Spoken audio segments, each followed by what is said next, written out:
Good morning everyone, very very good morning. जय श्री कृष्णा। कैसे हैं आप सब लोग?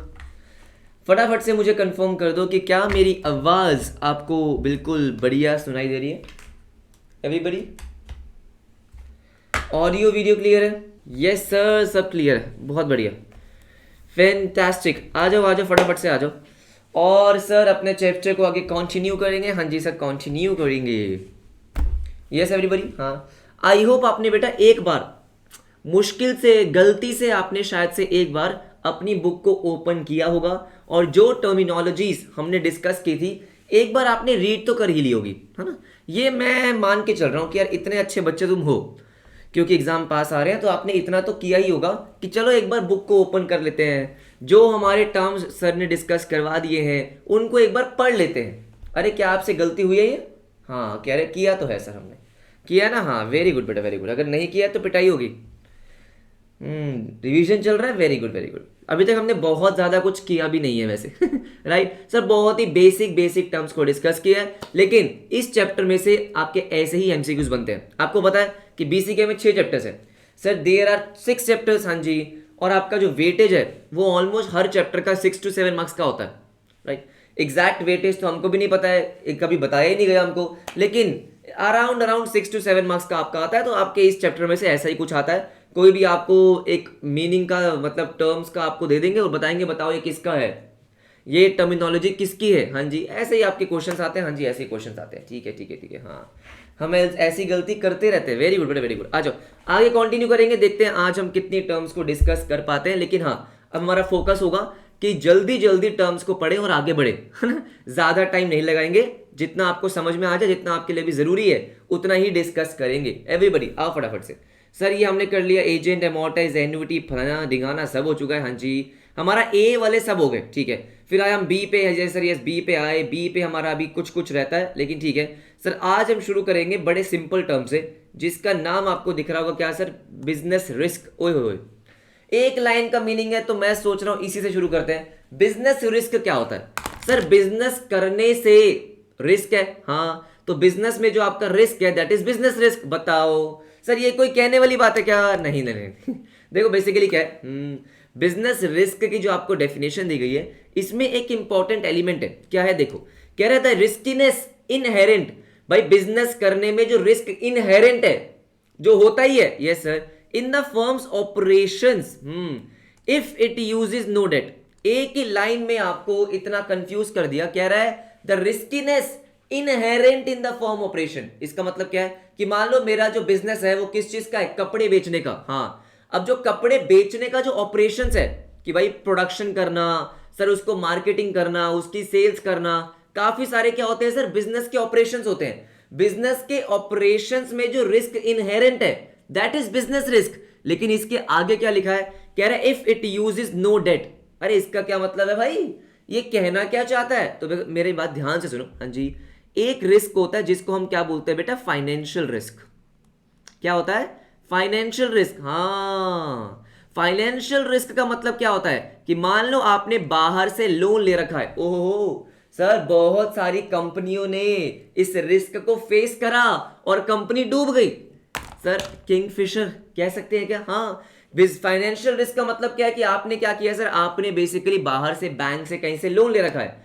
अब उसमें रिस्क क्या होता है? आपको इंटरेस्ट की पेमेंट करनी होती है रेगुलरली, आपको वो पैसा वापस करना होता है। नहीं तो क्या होगा? नहीं तो जो आपने कोलेटरल दे रखा है, जिन एसेट्स पे आपने क्या दे रखा है सर, उनको प्लेज कर रखा है, वो एसेट आपके बिक जाएंगे। एवरीबडी ये सुनो, वो क्या आपका फाइनेंशियल रिस्क है। लोन लेने से, बाहर से, आउटसाइडर से पैसा बोरो करने का जो रिस्क है दैट इज फाइनेंशियल रिस्क।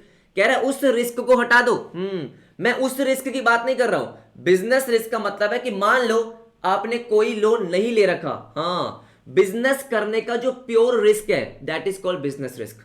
कि मान लो मैं कपड़े बेच रहा हूं तो भाई फैशन चेंज हो गया, प्रोडक्शन करने में जो प्रॉब्लम आ रही है, यस सर, कल को बेटा मान लो मैं जीन्स बेच रहा हूं, लोगों ने जीन्स पहनना बंद कर दिया यस सर। तो बेसिकली क्या है? बिजनेस ऑपरेशंस का जो रिस्क होता है उसको क्या बोला गया? Business risk. बड़ा सिंपल टर्म है, ज्यादा कुछ इसमें है नहीं। मेन चीज इसमें यहां थी, क्या थी sir? The riskiness inherent in firms operations. तो यहां पे इंपॉर्टेंट वर्ड क्या है? फर्म्स के ऑपरेशंस। कि जो आपके फर्म्स के ऑपरेशंस में रिस्क इन्वॉल्व है वो आपका प्योर बिजनेस रिस्क है। लोन वाले रिस्क को साइड हटा दो।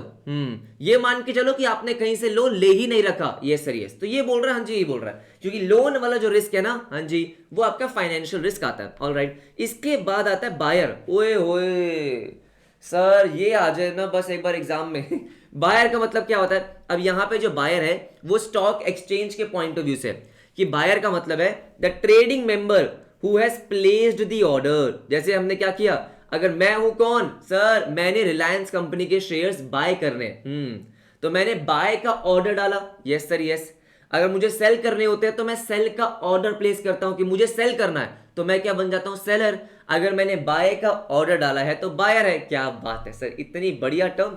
द ट्रेडिंग मेंबर, हाँ जी, who has placed the order for purchase of securities. Securities मतलब आपको पढ़ा चुका हूं, सिक्योरिटीज में आपके सब कुछ आते हैं, शेयर्स, डिबेंचर्स, बॉन्ड्स वगैरह, yes sir yes. Very simple very simple, ठीक है। उसके बाद आते हैं आगे, कॉल ऑप्शन अभी थोड़ी देर बाद डिस्कस करेंगे, क्योंकि उसको समझाने में टाइम लगेगा, ठीक है। फिर आते हैं सर अभी कैपिटल बजटिंग पे। ओए होए होए होए सर, कैपिटल बजटिंग, ये तो बेटा आप इतना डिटेल में पढ़ने वाले हो, कब, इंटरमीडिएट में। लेकिन मैं आपको थोड़ा बहुत समझाता हूं कि कैपिटल बजटिंग होता क्या है।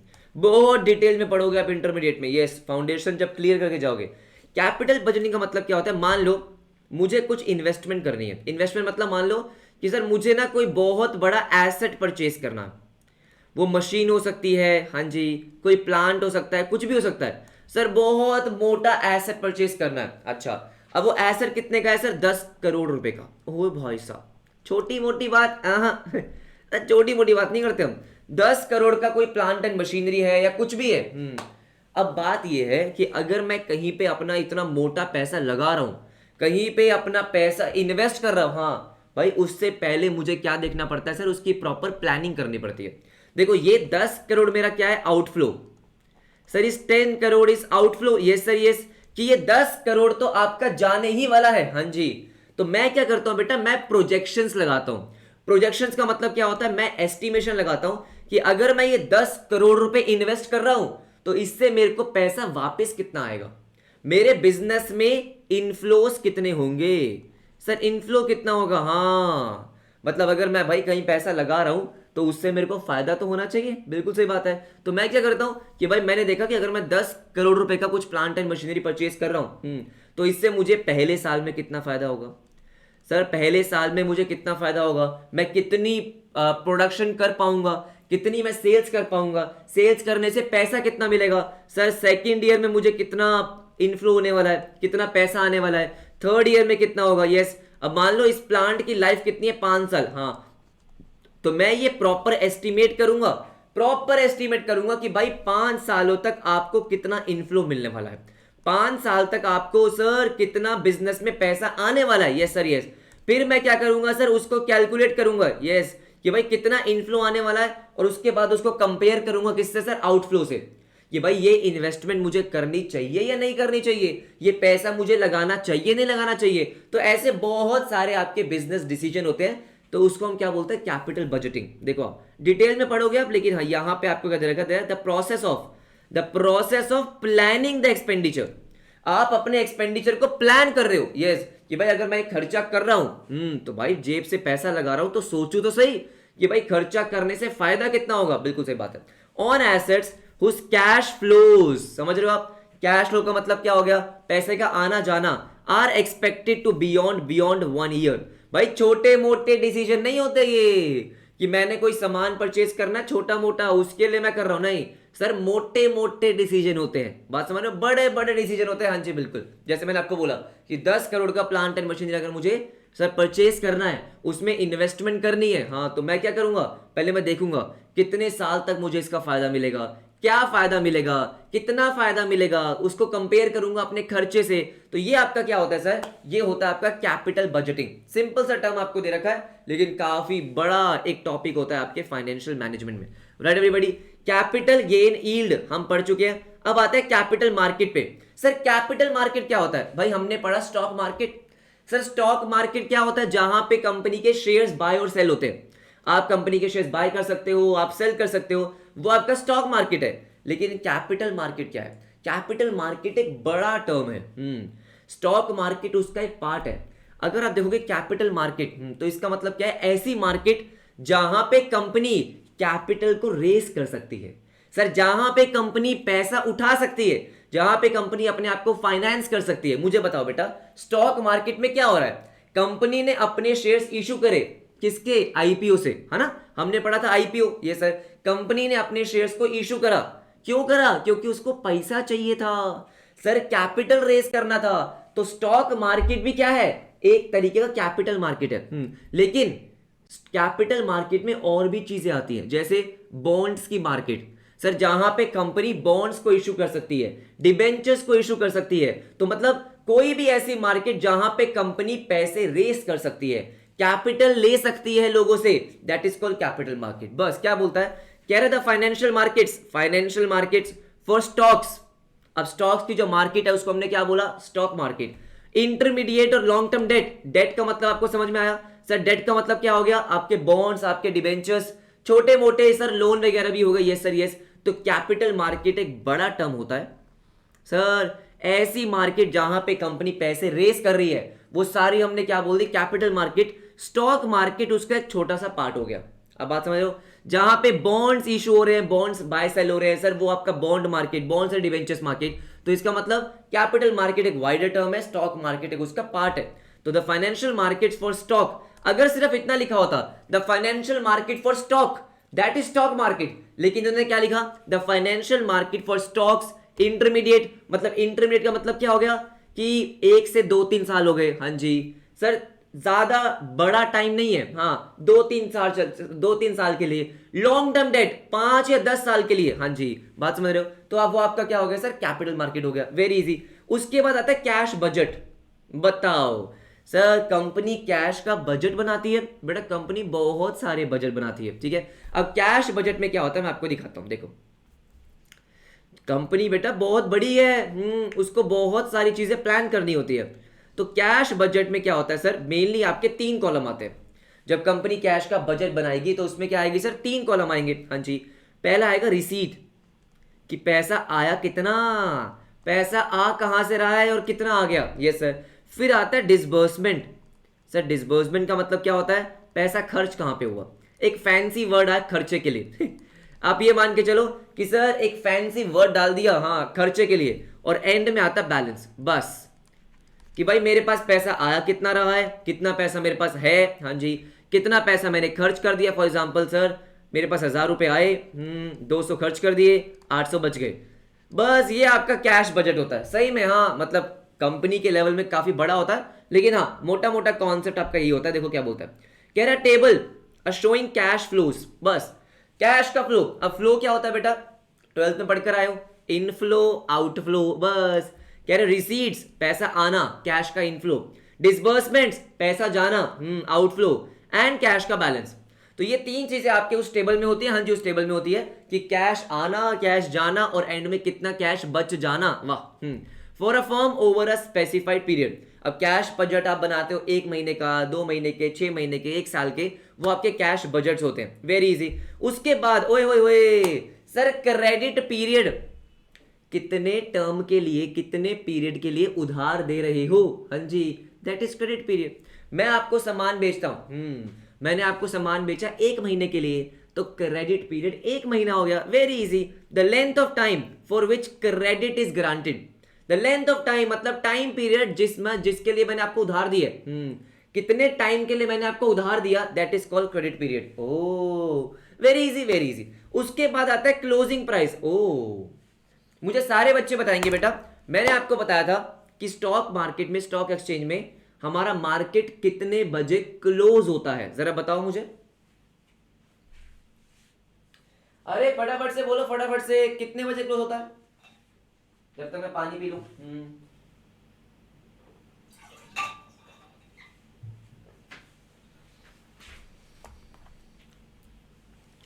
बहुत बढ़िया बहुत बढ़िया सर, 3:30 बजे क्लोज होता है, हाँ जी बिल्कुल, ध्यान से मेरी बात सुनो। सर जितने बजे वो क्लोज हुआ, यस सर, उस टाइम पे आपका मार्केट, आपके शेयर का प्राइस कितना था, that is called closing price. कि भाई 3:30 बजे रिलायंस कंपनी का क्या था क्लोजिंग प्राइस, उसको हमने क्या बोला, क्लोजिंग प्राइस। बस कह रहे थे trade price of a security eight the end of the trading day. जो आपका ट्रेडिंग डे था, यस सर, हमें ट्रेडिंग डे पता है ना, मंडे टू फ्राइडे का होता है, यस सर। उस दिन पे, आज की अगर मैं बात करता हूं, आज क्या मंडे, यस सर, मंडे को 3:30 बजे रिलायंस कंपनी का शेयर का प्राइस कितना होगा, वो आज का क्या हो जाएगा, आज का क्लोजिंग प्राइस हो जाएगा, ठीक है। अब उसके बाद यहां पे एक चीज लिखी हुई है, क्या लिखा है, कह रहा है based on the closing price of the security the base price at the beginning of the next trading day is calculated. अब इसका क्या मतलब है, जरा एक बात अब यहां पे समझेंगे, ठीक है। आ जाओ आ जाओ आ जाओ सर, मान लेते हैं आज है Monday, Monday yes sir, yes Monday, okay. हमारे लिए तो क्या मंडे क्या संडे, एक ही दिन लग रहे हैं सातों के सातों। हाँ जी, सुनो मेरी बात ध्यान से, मंडे यस सर, यस, ठीक है। तो मंडे को यस सर 3:30 को सर क्या होगा, मान लेते हैं कि रिलायंस कंपनी का जो शेयर का प्राइस होगा सर, मान लो वो कितना है 2380। तो ये 2380 क्या हो गया सर, 2380 मेरा आज का क्लोजिंग प्राइस है। अब मुझे बताओ बेटा, मुझे बताओ, आपको ऐसा लग रहा होगा ना, क्या लग रहा होगा सर, जब ट्यूसडे को मार्केट ओपन होगा, ट्यूसडे को मार्केट ओपन होगा सर, कितने बजे मार्केट ओपन होगा, 9:15 बजे। आपको क्या लग रहा होगा सर, 9:15 बजे जो रिलायंस कंपनी का ओपनिंग प्राइस होगा, मुझे बताओ बेटा ओपनिंग प्राइस आपको क्या लग रहा है कितना होगा, अरे बोलो बोलो फटाफट से बोलो।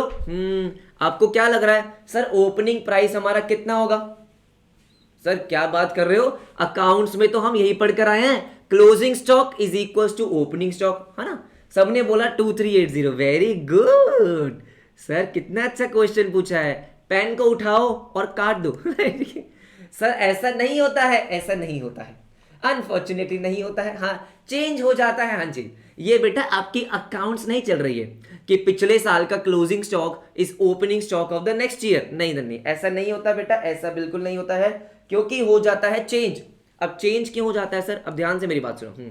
जो मेरा पिछले दिन का क्लोजिंग प्राइस है, ये सर, वो मेरे अगले दिन का बेस प्राइस बनता है। अब यही है ना कि बस छोटे छोटे टर्म्स आपको दे दिए, ज्यादा डिटेल में मैं जा भी नहीं सकता। यस सर, क्या होता है बेस प्राइस। अब बेस प्राइस का मतलब क्या होता है सर, बेस प्राइस का मतलब होता है, जैसे आपको पता है अगर मेरी 3:30 बजे मार्केट बंद हुई है, हाँ बेटा मार्केट बंद होने के बाद दुनिया में बहुत कुछ हो गया सर, दुनिया में वॉर हो गया, हाँ दुनिया में कोविड आ गया, दुनिया में फ्लड आ गई, पता नहीं क्या क्या हो गया सर, उस कंपनी के शेयर के रिगार्डिंग कोई न्यूज आ गई, कोई स्कैम हो गया। अच्छा अब बात समझ रहे हो सर, कोई स्कैम कर दिया उसने या कुछ भी कर दिया, बेटा 3:30 बजे के बाद आफ्टर मार्केट काफी कुछ उस कंपनी के साथ घटा, काफी कुछ उस कंपनी के साथ हुआ, यस, जिससे मार्केट में सेंटीमेंट्स चेंज हो गए।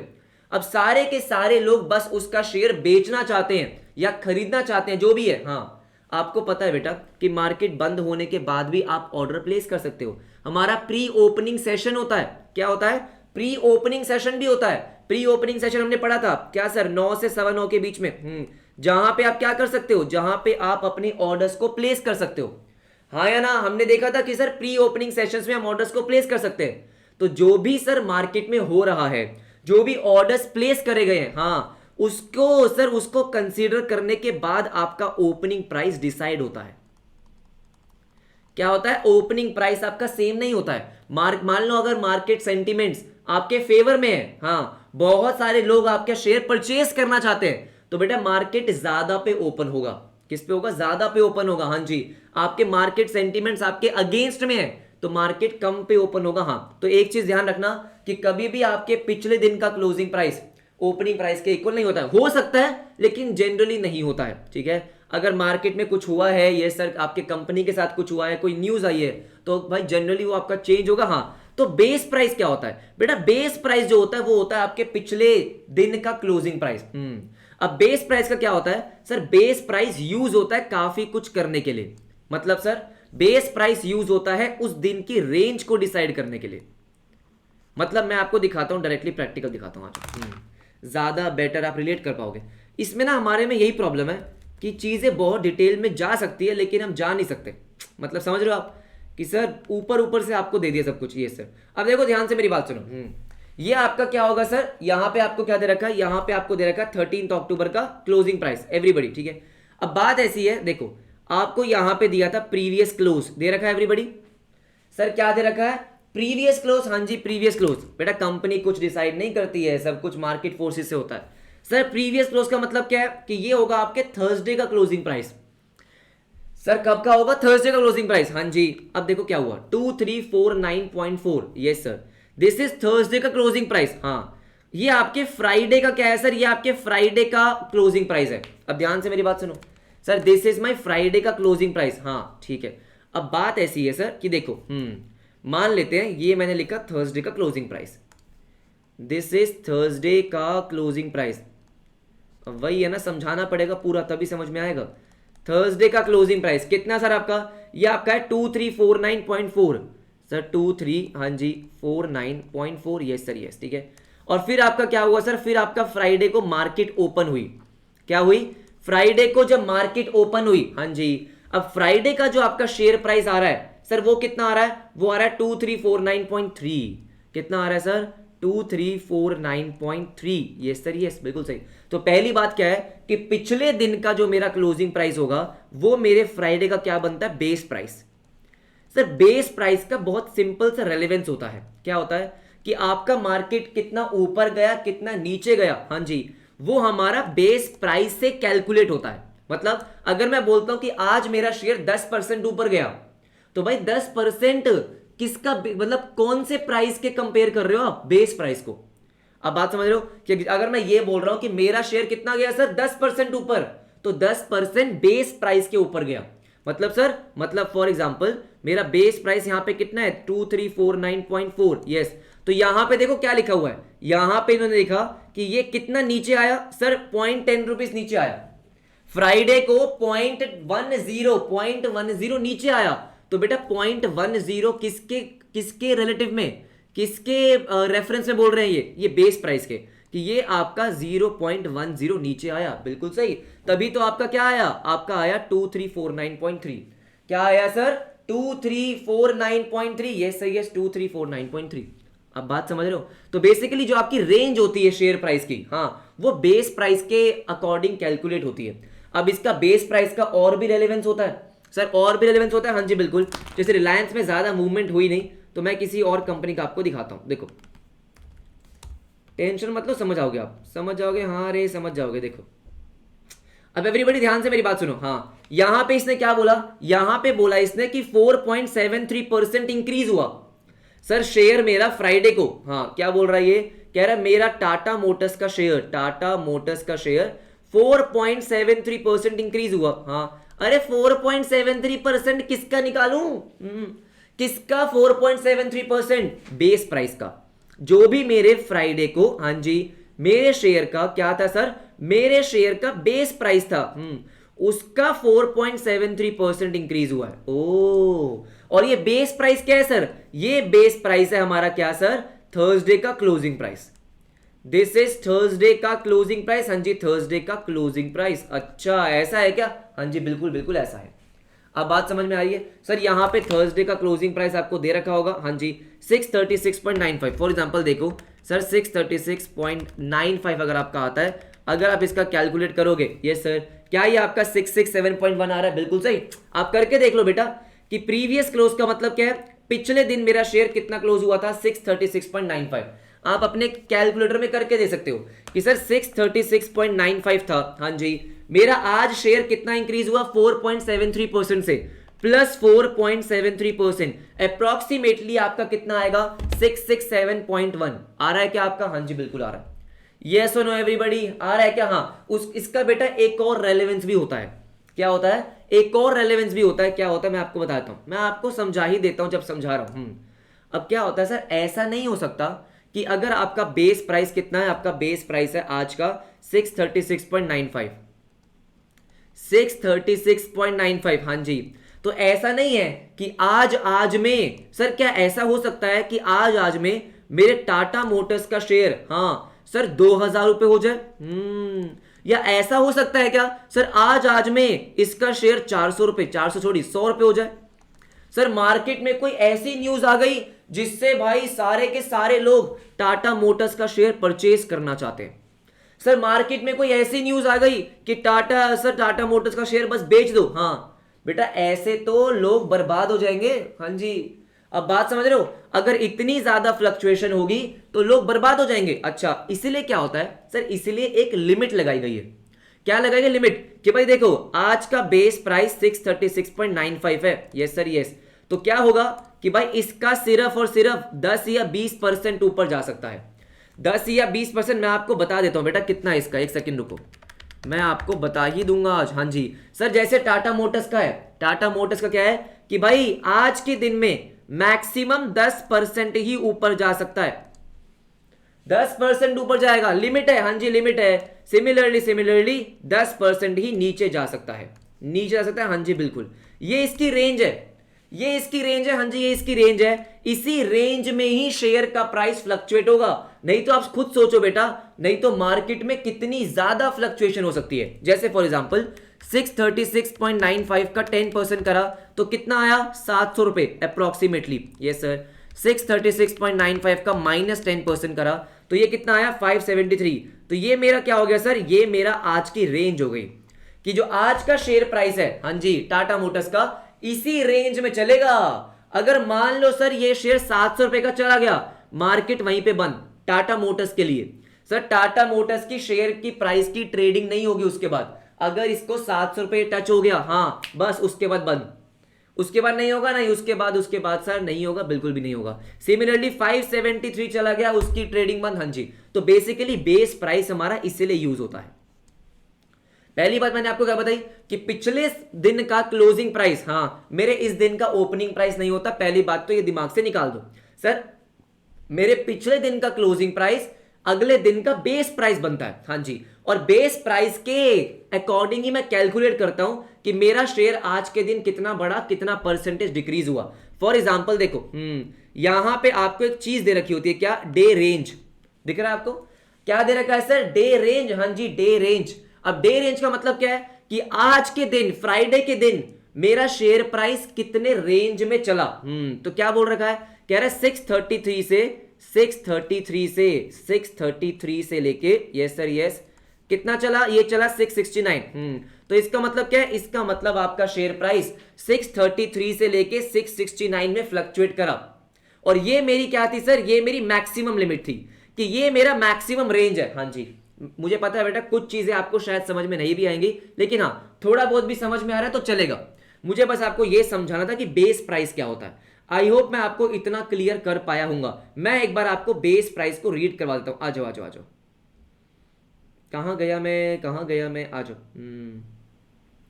कोई बच्चा कह रहा है सर स्टॉक मार्केट के लिए कोर्स बना दो। बेटा पहले फाउंडेशन क्लियर कर लो, हाँ उसके बाद देखेंगे। आ जाओ एवरीबडी, ध्यान से मेरी बात सुनो, क्या बोल रहा है, कह रहे this is the price of the security eight the beginning of the trading day. अब बहुत सारे बच्चों को क्या लगता है sir, beginning of the trading day मतलब ओपनिंग प्राइस, नहीं sir, beginning of the trading day मतलब का मतलब क्या हो गया सर, एक तरीके से कि जो मेरा पिछले दिन का क्लोजिंग था वो मेरा आज का बेस प्राइस बनता है। इतना आपको पता होना चाहिए। इंपॉर्टेंट चीज क्या है सर, इंपॉर्टेंट चीज है which is used to determine the day minimum और मैक्सिमम। क्या बोला इसने, एवरीबॉडी क्या बोला सर, डे मिनिमम और डे मैक्सिमम कि मतलब सर क्या हुआ यहां पे, इसने खुद बोला कि भाई आज के दिन में मैक्सिमम कितना जा सकता है और मिनिमम कितना आ सकता है। जैसे मैंने आपको यहां पे बताया, अरे बताया ना आपको इधर कि टाटा मोटर्स का share price, yes sir, maximum कितना जा सकता है, यस सर, कितना जा सकता है, 700 रुपए। अरे ये 700 रुपए मैंने निकाला कैसे था कि ये मेरा आज का बेस प्राइस है, यस सर, और हमारे सर मान लो हमारे पास एक लिमिट है सर, सेबी ने एक लिमिट दे रखी है कि भाई सिर्फ 10% का फ्लक्चुएशन हो सकता है, यस।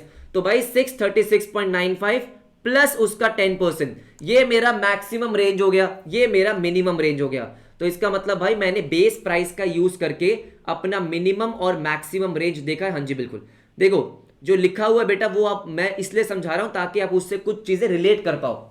मैं ये नहीं एक्सपेक्ट कर रहा कि आपको बिल्कुल समझ में आ जाएगा, हलवा है क्या, नहीं सर, ठीक है, लेकिन हाँ जो लिखा हुआ है उससे आप थोड़ा बहुत रिलेट कर पाओ, इतना जरूरी है बस, ठीक है sir. Which is used to determine the day minimum और the maximum operational ranges for that day, कि भाई उस दिन पे आपका स्टॉक मार्केट कितने प्राइस से कितने प्राइस तक फ्लक्चुएट करा। जैसे ऑपरेशनल रेंजेस का मतलब क्या हो गया कि भाई ये हमारा ऑपरेशनल रेंज है, ये 633 से 669, इतना मेरा ऑपरेशनल रेंज था, यस सर, इतना हमारा ऑपरेशनल रेंज था। बात समझ में आ गई, और इतना मेरा मैक्सिमम हो सकता था। इतनी बात आपको पता होनी चाहिए, बस इतना बहुत है। प्री ओपनिंग सेशन में कौन से प्राइस, मान्य है बेटा, वो बहुत अलग अलग प्राइस होते हैं, ठीक है, कि आपको बाय करना है कौन से प्राइस पे, आप उसकी ऑर्डर प्लेस करते हो, सेल करना है कौन से प्राइस पे, ऑर्डर प्लेस करते हो। बेटा इतना डिटेल में मैं जा भी नहीं सकता हूं, ठीक है, क्योंकि आपको समझ आएगा भी नहीं एकदम से, राइट। लेकिन जो लिखा हुआ है अगर उससे आप रिलेट कर पा रहे हो, मेरा काम हो गया। तो हमारा बेस प्राइस क्या होता है सर? बेस प्राइस होता है जिसके हेल्प से मैं अपनी रेंज को डिसाइड कर पाता हूं। बस इतना आपको पता होना चाहिए, हाँ इतना आपको पता होना चाहिए, राइट एवरीबॉडी। अरे मैं तो आपको क्लोजिंग प्राइस करवा रहा था सर, क्लोजिंग प्राइस, हाँ जी। क्या है यहाँ पे? क्लोजिंग प्राइस को दोबारा रीड करो, आपको समझ में आ जाएगा। Sir the trade price at the end of trading day, हाँ, based on the closing price. Sir based on the closing price of the security, the base price at the beginning of the next trading day is calculated. क्या अब आपको बात समझ में आ गई है? Everybody फटाफट से बोलो, क्या अब क्लियर हो गया? देखो ज्यादा अगर आप डिटेल में जाना चाहोगे प्रॉब्लम हो जाएगी बेटा, सच बात तो यही है ना। स्टॉक मार्केट एक बहुत कुआं है बेटा, वो समंदर है राइट, उसके अंदर डुबकी नहीं लगानी अभी। बात समझ आ गई सर? जितना बुक में लिखा है अभी उतना हमको समझना पड़ेगा। एक बार फाउंडेशन के एग्जाम क्लियर कर लो, उसके बाद खूब सारी बातें करेंगे।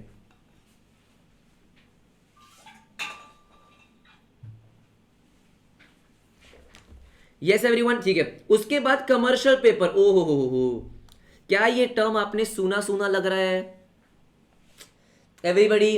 ये सुना सुना लग तो रहा है, कहीं तो सुना है हमने, कमर्शियल पेपर, हाँ बस बस बस सुन लो ध्यान से। Sir again it's a financial instrument, पैसों को रेस करने का एक और इंस्ट्रूमेंट है, उधार लेने का एक और इंस्ट्रूमेंट है। हाँ जी बिल्कुल से कह रहे हैं। अनसिक्योर्ड, अनसिक्योर्ड मतलब उसके अगेंस्ट में कोई सिक्योरिटी नहीं होती है। जैसे सर जैसे बॉन्ड्स में होती थी, है ना, आपको याद है सर बॉन्ड्स क्या होता था? बॉन्ड्स कंपनी इशू करती है, एक पेपर होता है, वो सिक्योर्ड होता है, एसेट्स के अगेंस्ट में सिक्योर्ड होता है। सर कमर्शियल पेपर सिक्योर्ड नहीं होता है। शॉर्ट टर्म प्रोमिसरी नोट, अब इसका मतलब क्या होता है सर? कि कंपनी कमर्शियल पेपर इशू कर रही है, उस कमर्शियल पेपर पे वो लिखती है आई प्रॉमिस टू पे। प्रॉमिसरी नोट का मतलब क्या होता है सर? प्रॉमिसरी नोट का मतलब होता है कि मैं आपको खुद से प्रॉमिस कर रहा हूं कि आई प्रॉमिस टू पे, हाँ जी, जितना भी पैसा मैंने आपको देना है। Yes sir, of large firms. Sir commercial papers कौन इशू करता है? बड़े बड़े फर्म्स, बड़े बड़े फर्म्स, हाँ जी बेटा। छोटे छोटे फर्म्स को कोई पैसा क्यों देगा बिना सिक्योरिटी के? अब बात समझ रहे हो सर? बड़े बड़े फर्म्स होंगी तो ही आपको भरोसा होगा कि हाँ यार ये बहुत बड़ी कंपनी है, ये मेरे को पैसा वापस कर देगी। हाँ जी कर देगी। मुझे बताओ कोई नई कंपनी आई, छोटी कंपनी आई, वो कह रही है कि मेरे को पैसा दे दो, हाँ, लेकिन कोई सिक्योरिटी नहीं है, पैसा डूब भी सकता है, हाँ, ऐसा थोड़ी होगा बेटा। बिल्कुल सही बात है, ये सुनो, हाँ जी बिल्कुल सही। तो क्या बोल रहा है? Short term promissory note of large firms, अच्छा, usually issued in the denominations of 1 lakh रुपए। मतलब जो कमर्शियल पेपर इशू होता है कम से कम 1 लाख रुपए, 1 लाख, 2 लाख, 3 लाख, 4 लाख, 5 लाख, 1 लाख के डिनोमिनेशंस में, है ना सर? 1 लाख के मल्टीपल्स में, ओ बड़ी कंपनी, हाँ जी बड़ी कंपनी, अच्छा ठीक है। और more having an interest rate somewhat आसपास below the prime of lending, prime of नहीं होता बेटा, प्राइम होता है, हाँ जी sir, below the prime lending rate of commercial bank. इसका मतलब क्या है कि देखो प्राइम लेंडिंग रेट क्या होता है, अब इन्होंने ना सब कुछ घुसा दिया बस,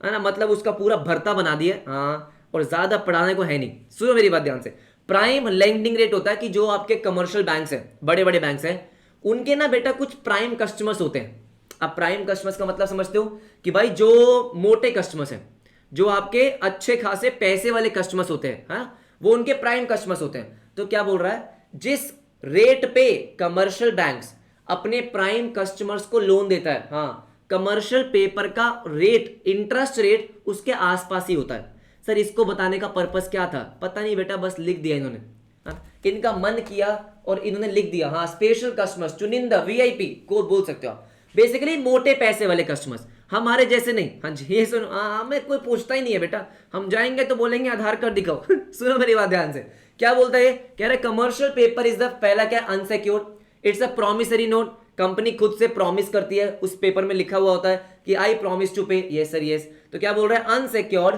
शॉर्ट टर्म, ज्यादा लंबे टर्म के लिए नहीं है बेटा, ज्यादा लंबे टर्म के लिए क्या है सर? आपका बॉन्ड्स, ज्यादा लंबे टर्म के लिए बॉन्ड्स है, हाँ जी, unsecured short term promissory notes. देखो देखो लॉजिकल भी है ना, क्या है लॉजिकल सर? कि अगर आपको लंबे टाइम के लिए पैसा चाहिए, फिर वो अनसिक्योर्ड नहीं हो सकता है। आप कह रहे हो कि मुझे 10 साल के लिए पैसा दे दो, सर 10 साल के लिए पैसा दे दो, हाँ, लेकिन कोई सिक्योरिटी नहीं है। अरे 10 साल में तुम्हारी कंपनी कहां जा रही है, बंद हो रही है, कुछ पता नहीं। हाँ, 10 साल के लिए अनसिक्योर्ड पैसा नहीं मिलेगा, सिक्योर्ड मिलेगा, बिल्कुल सही। तो अनसिक्योर्ड है तो शॉर्ट टर्म के लिए होता है कि हाँ यार 3 महीने के लिए, 3 महीने में ये कंपनी कहां ही चली जाएगी, इतनी बड़ी कंपनी है। यस सर, तो unsecured short term promissory note of large firms, बिल्कुल सही। 1 लाख के डिनोमिनेशन में। सर एमसीक्यूज में आ सकता है बेटा, बिल्कुल आ सकता है कि कमर्शियल पेपर का डिनोमिनेशन क्या होता है, 1 लाख मल्टीपल, मतलब कम से कम 1 लाख, 1 लाख फिर 2 लाख फिर 3 लाख फिर 4 लाख। अच्छा, बिल्कुल सही बात है। और उनका जो इंटरेस्ट रेट होता है वो समवट, हाँ जी, थोड़ा सा कम होता है sir, somewhat below the prime lending rate of commercial banks. जो कमर्शियल बैंक अपने मोटे कस्टमर्स को लोन देती है, हाँ जी, उस पे जो इंटरेस्ट होता है उससे थोड़ा कम, इतना आपको पता होना चाहिए, ठीक है। उसके बाद है आपका कमोडिटीज। सर कमोडिटीज, अरे गुड्स, हाँ जी, दैट इज कमोडिटीज। अब बेसिकली बात यह है कि जैसे आपने पढ़ा स्टॉक मार्केट, आपने पढ़ा बॉन्ड्स का मार्केट, डिबेंचर्स का मार्केट, ऐसे ही कमोडिटीज का मार्केट होता है। सर कमोडिटीज मतलब gold, silver, crude oil, natural gas, हाँ जी, एग्रीकल्चर प्रोडक्ट्स। क्या बात कर रहे हो, अरे मैं आपको दिखाता हूं, एमसीएक्स, हाँ जी, देखो देखो देखो देखो ना सर, एमसीएक्स का मैं प्रॉपर दिखाता हूं आपको, रुको। Everybody, it's a multi commodity exchange. मतलब सर, मतलब सिर्फ शेयर्स की ट्रेडिंग नहीं होती है। इधर देखो, इधर देखो, देखो देखो, दिख रहा क्या आपको everybody? Yes sir, yes. Gold की ट्रेडिंग भी हो रही है sir, gold price, silver price, crude oil, natural gas, copper, zinc, cotton candy, lead, हाँ जी, बिल्कुल सही। तो ये क्या है, this are commodities market. Stock exchange, stock market अलग हो गया, कमोडिटी मार्केट को अलग कर दिया। हाँ, ये भी मार्केट में ट्रेड होता है। यस सर, ये भी मार्केट में ट्रेड होता है। तो बस आपको क्या बोला गया कि products which are use for commerce, obvious सी बात है, that are traded on a separate authorized commodities platform. Sir अलग प्लेटफॉर्म पे ट्रेडिंग होती है इनकी, हाँ जी, अलग प्लेटफॉर्म पे ट्रेडिंग होती है इनकी। तो commodities includes agriculture products, natural resources, आपके सामने है, क्या आपको दिख रहा है? नेचुरल गैस, हाँ जी, कॉटन कैंडी, हाँ जी, बिल्कुल सही। एवरीबडी ये सुनो, और भी बहुत चीजें होती है, हम भी और भी बहुत चीजें होती है, बस आपको इतना ही बताना चाहिए, ठीक है, ज्यादा घुसने की जरूरत नहीं है। एवरीबडी बात समझ में आ गई कि सर एक कमोडिटी मार्केट भी होती है, हाँ जी सर, एक कमोडिटी मार्केट भी होती है जहां पे एग्रीकल्चर प्रोडक्ट्स, आपके गोल्ड सिल्वर, आपका क्रूड ऑयल, नेचुरल रिसोर्सेज, इनकी भी ट्रेडिंग होती है। ये सर इनकी भी ट्रेडिंग होती है। ओ, अब कोई बच्चा बोल रहा है कैसे होता है, बेटा क्लास के बाद आइए, तेरे को बताता हूं कैसे होता है, ठीक। हाँ, इधर आ फटाफट से। इसके बाद क्या है sir? Convertible securities. Sir convertible securities का मतलब क्या हो गया? अरे कंपनी ने सिक्योरिटीज को इशू करा, सर शेयर्स को इशू करा, डिबेंचर्स को इशू करा, अगर वो किसी और सिक्योरिटी में कन्वर्ट हो सकती है, कन्वर्टेबल सिक्योरिटीज। जैसे आपने बेटा 12th में पढ़ा डिबेंचर्स, कि सर डिबेंचर्स शेयर्स में कन्वर्ट हो सकते हैं, कन्वर्टेबल सिक्योरिटीज। कह रहे हैं सिक्योरिटी कुछ भी हो, बॉन्ड्स, डिबेंचर्स, स्टॉक, कुछ भी हो सकता है, ठीक है, by an issuer. Sir a security issued by an issuer, issuer मतलब कंपनी हो सकती है, that can be converted, sir can be converted into other securities of that issuer. Simple है कि कंपनी ने इशू क्या करा सर? बॉन्ड्स, यस सर, लेकिन वो कंपनी के शेयर्स में कन्वर्ट हो सकता है, तो वो कन्वर्टेबल सिक्योरिटी है। वेरी आसान, वेरी आसान, is known as convertible securities. The conversion usually occurs, हाँ, अगर आप कन्वर्जन कर रहे हो, सर किसके पास ऑप्शन होना चाहिए? मेरे पास ऑप्शन होना चाहिए कि भाई मेरी मर्जी है कि क्या मुझे अपने बॉन्ड्स को शेयर्स में कन्वर्ट कराना है या नहीं करवाना है। अब बात समझ रहे हो? So the conversion usually occurs at the option of the holder, हाँ, उसी के ऑप्शन पे होता है बेटा। हाँ, आगे लिखा है it may occur at the option of the issuer, ऐसा होता नहीं है कंपनी के। ऐसे थोड़ी कंपनी बोलेगी अरे सुनो मैंने तुमको ना बॉन्ड्स इशू करे थे, मैं उसकी जगह तुमको शेयर्स दे रही हूं। अरे कोई जबरदस्ती है क्या? नहीं सर कोई जबरदस्ती नहीं है, हाँ जी। तो किसके ऑप्शन पे होता है? होल्डर के ऑप्शन पे होता है। उसको ऑप्शन दिया जाएगा कि सुनो तुम्हारे बॉन्ड्स को शेयर्स में कन्वर्ट कर दें क्या? अगर वो बोलेंगे हाँ कर दो तो कर देंगे, हाँ जी कर देंगे। क्या बात समझ में आ रही है? अच्छा ठीक है। उसके बाद क्या है सर आपका? कंसोलिडेशन। कंसोलिडेशन आप पढ़ोगे इतना डिटेल में, इतना डिटेल में कि परेशान हो जाओगे आप सीए फाइनल में ठीक है, परेशान हो जाओगे। हाँ बेटा परेशान ही हो जाओगे। अब सुनो मेरी बात ध्यान से। मान लेते हैं दो कंपनी है, एक ए है, यस सर यस, एक बी है, हाँ जी राइट। एक कंपनी ए है, एक कंपनी बी है, यस सर यस। ये दोनों मिलके क्या बन गए सर, ये दोनों मिलके ए बी बन गए। इसको बोलते हैं कॉन्सोलिडेट करना। एक कंपनी दूसरी कंपनी मिलके एक नई कंपनी बन गई, क्या हो गया, कॉन्सोलिडेट।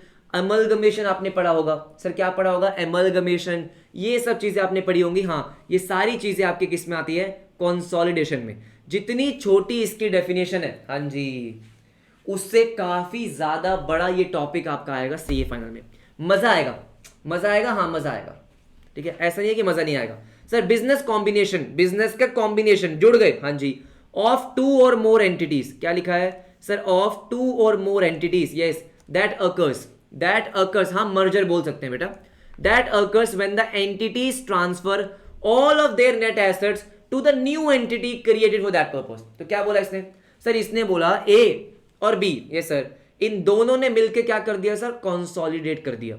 बी ने अपने एसेट्स, ए ने अपने एसेट्स, दोनों ने क्या कर दिए, एक नई कंपनी में ट्रांसफर कर दिए। हाँ जी बिल्कुल सही, यस और नो, तो उसको हम क्या बोलते हैं, कंसोलिडेट करना। यस सर यस, काफी बड़ा ये टर्म है, लेकिन ठीक है, जो आपके सिलेबस में उतना ही रखेंगे। हाँ जी बिल्कुल। उसके बाद अरे अरे अरे, इसको समझाने में तो बहुत टाइम लगेगा। कह रहा है क्रेडिटर्स, क्या बोल रहा है सर, क्रेडिटर्स, हाँ जी, कह रहे दीज आर द पीपल और the organisations you owe money to, मतलब आपने जिनको पैसे देने हैं सर, आपने जिनको पैसा देना है, हाँ जी हाँ जी हाँ जी, वो क्रेडिटर्स होते हैं। यस सर यस, वो क्रेडिटर्स होते हैं, ठीक है ठीक है ठीक है, ऑल राइट। कह रहे the value of the creditors is included in the published accounts. Sir publish accounts का मतलब क्या होता है, जो आप मार्केट में पब्लिश करते हो, पब्लिक को पब्लिश करते हो। आप किसी भी कंपनी की बैलेंस शीट निकाल सकते हो, आप किसी भी कंपनी का प्रॉफिट एंड लॉस निकाल सकते हो, हाँ जी बिल्कुल निकाल सकते हो। जो आपके स्टॉक मार्केट में लिस्टेड है उनका तो निकाल ही सकते हैं हम, बिल्कुल निकाल सकते हैं। तो भाई वो होती है पब्लिश्ड। कुछ इंफॉर्मेशन होती है जो पब्लिश नहीं होती है, जो सिर्फ कंपनी के इंटरनल जो लोग होते हैं उन्हीं के पास होती है, राइट। तो क्या बोल रहा है, वो पब्लिश अकाउंट्स में आता है। अब इसको कुछ नया तो लिखना ही था, तो इसने नया ये लिख दिया ठीक है, ऑल राइट। इसके बाद क्या है सर, डिबेंचर्स, सिंपल। सर हमने बॉन्ड्स पढ़ा था, अरे क्या हमने बॉन्ड्स पढ़ा था, हाँ मैंने आपको कहा था कि इंडिया में बॉन्ड्स और डिबेंचर्स में कुछ ज्यादा डिफरेंस नहीं है, लेकिन ये बोला जाता है कि जो डिबेंचर्स होते हैं वो अनसिक्योर्ड होते हैं। सर लेकिन हमने पढ़ा था सिक्योर्ड भी होते हैं। जो आपके सिक्योर्ड वाले होते हैं उनको हम बॉन्ड्स बोल देते हैं। आप ये मान के चलो कि डिबेंचर्स और बॉन्ड्स में मेनली मोटा मोटा डिफरेंस यही होता है कि अगर वो सिक्योर्ड है, हाँ जी, और लंबे टाइम के लिए है तो वो बॉन्ड्स होते हैं। सिक्योर्ड नहीं होते हैं, टाइम पीरियड थोड़ा कम होता है, सर दैट इज अनसिक्योर्ड। देखो ये बात तो पक्की है कि ज्यादा टाइम पीरियड के लिए अनसिक्योर्ड नहीं हो सकते हैं। ज्यादा टाइम पीरियड और सिक्योर्ड मतलब बॉन्ड्स, टाइम पीरियड थोड़ा कम और अनसिक्योर्ड मतलब डिबेंचर्स, ठीक है। देखो ध्यान से, a type of debt instrument, debt मतलब समझते ही हो आप, ठीक है, that is not secured by physical assets और कोलेटरल। मेनली यही है सर, इंपॉर्टेंट है आपके एमसीक्यू के लिए। बॉन्ड्स और डिबेंचर्स में कंफ्यूज कर सकते हैं वो, हाँ इसलिए पहले बोल रहा हूं कि जो सिक्योर्ड नहीं है दैट इज डिबेंचर्स, और जो सिक्योर्ड है वो आपके बॉन्ड्स हैं, ठीक है। Debentures are backed only by the general credit worthiness. General, अरे मेरी कंपनी है, इतनी बढ़िया कंपनी है, भरोसा करो ना। अच्छा, रेप्यूटेशन, बेटा आपको मेरे पे भरोसा नहीं है, मैं आपसे पैसे मांग रहा हूं, हाँ मेरे पे भरोसा नहीं है आपको, मैं इतने साल से आपको पढ़ा रहा हूं ठीक है, आ जाओ। A debenture is an unsecured form of investment. बार बार इसने क्या बोला, बार बार बोला अनसिक्योर्ड अनसिक्योर्ड, तो यहां पे सबसे इंपॉर्टेंट वन ही अनसिक्योर्ड है। क्या है सर, अनसिक्योर्ड, हाँ जी बिल्कुल अनसिक्योर्ड है, ठीक है। तो अगर मैं किसी कंपनी के शेयर्स और मैं किसी कंपनी के डिबेंचर्स परचेज कर रहा हूं, तो मेरे लिए वो क्या है सर, मेरे लिए वो अनसिक्योर्ड इन्वेस्टमेंट है। अरे मैंने तो आपको पैसा दिया है तो मेरे लिए वो इन्वेस्टमेंट है, आपने पैसा लिया तो आपके लिए वो डेट है। हाँ जी बिल्कुल सही बात है, ये सुनो, लेकिन है क्या वो, है तो सर अनसिक्योर्ड। हाँ जसलीन, कमर्शियल पेपर बेटा बहुत ही कम टाइम पीरियड के लिए होता है, like a very short period, 3 महीने 6 महीने इस तरीके से। डिबेंचर्स आपका कंपेरेटिवली लॉन्गर टाइम के लिए हो सकता है, 2 साल 3 साल ऐसा, राइट। एवरीबडी आओ फटाफट से नेक्स्ट देखो, ये सर ये ठीक है। अब आता है डेटर्स, अरे बाबा रे बाबा सर डेटर्स ठीक है, आ जाओ, वही सेम है, कुछ अलग नहीं है। हाँ जी, कि भाई डेटर्स मतलब सर जिससे आपने पैसा लेना है, you are owed a vast amount. अब बेटा यहां पे भी वो आपको कंफ्यूज कर सकता है, आप मानोगे नहीं लेकिन कर सकता है, हाँ जी कर सकता है। Who owes money, sir debtor is a company और an individual who owes money. हाँ जी सर क्या बात कर रहे हो, मैं आपको मजाक नहीं कर रहा हूं, ये आपको लैंग्वेज में कंफ्यूज कर सकता है। कैसे, देखो यहां पे क्या लिखा था, these are the people slash organisation you owe money to at any particular time. Sir you owe money मतलब आपने पैसा देना है, yes sir yes. You are owed मतलब सर आपने पैसा लेना है। अब बात समझ रहे हो एवरीबडी? हाँ जी, बात समझ रहे हो? मुझे पता है काफी आसान है, लेकिन आप ये समझो कि एमसीक्यूज में वो आपको फंसा सकता है सिर्फ लैंग्वेज के बेसिस पे। मीनिंग आपको पता है तो यू ओ मनी टू, आप ओ करते हो, यस सर, आपकी ऑब्लिगेशन है, वो क्रेडिटर्स हो गया। यू आर ओड, हाँ जी सर आपने पैसा लेना है, सामने वाला ओ करता है। अब बात समझ रहे हो? तो लैंग्वेज पे ध्यान देना। अगर बोल रहा है you are owed a vast amount, इसका मतलब यू आर ओड मतलब आपने लेना है, यू ओ मनी, हाँ जी आपने पैसा देना है। अब बात समझ रहे हो ना क्यों बार बार बोल रहा हूं? तो इसको हाईलाइट कर लेना कि जब भी आप पढ़ोगे तो बस इतना ही पढ़ना, इतना ही पढ़ना, हाँ जी इतना ही पढ़ना, ठीक है। उसके बाद डिफेंसिव स्टॉक हमारा हो चुका है। ये सर डिफेंसिव स्टॉक मैंने आपको बताया था, डिफेंसिव स्टॉक होता है एक हमारा इनकम स्टॉक होता है, ये हम ऑलरेडी कर चुके हैं प्रीवियस क्लास में। उसके बाद डेप्रीसिएशन। बेटा अगर अगर मुझे डेप्रीसिएशन भी पढ़ाना पड़ जाए, ये तो बेटा इंसल्ट हो जाएगी हमारे अकाउंट्स की हाँ या ना सर, ये तो इंसल्ट हो जाएगी, हाँ इंसल्ट हो जाएगी। कह रहे डेप्रीसिएशन का मतलब क्या होता है? आपने कोई टैंजिबल एसेट परचेज किया, इनटैंजिबल के लिए क्या था? एमोर्टाइजेशन, टैंजिबल के लिए क्या है? Depreciation, yes sir. Allocation of cost over it's useful life, हाँ या ना? बिल्कुल सही, बिल्कुल सही। इसको तो बेटा खुद ही पढ़ लेना। Spreading the cost of an asset over it's useful economic life, हाँ जी बिल्कुल सही बात है। एवरीबडी इसको खुद से रीड करना बेटा, अगर ये भी मुझे रीड कराना पड़ जाए हाँ तब तो बहुत दिक्कत हो जाएगी, ठीक है। आ जाओ आ जाओ आ जाओ सर। इसके बाद अच्छा एक चीज मैं यहाँ पे आपको पढ़ाना चाहता हूँ, क्यों? क्योंकि वो आपके अकाउंट्स में भी है, यस। एक्सेलरेटेड डेप्रिसिएशन, मुझे बताओ बेटा इसका मतलब क्या था बिना बुक में देखे? एक्सेलरेटेड डेप्रिसिएशन, क्योंकि हमने पढ़ रखा है, मैंने आपको अकाउंट्स में डेप्रिसिएशन चैप्टर में पढ़ा रखा है, हाँ जी पढ़ा रखा है। जल्दी बोलो जल्दी।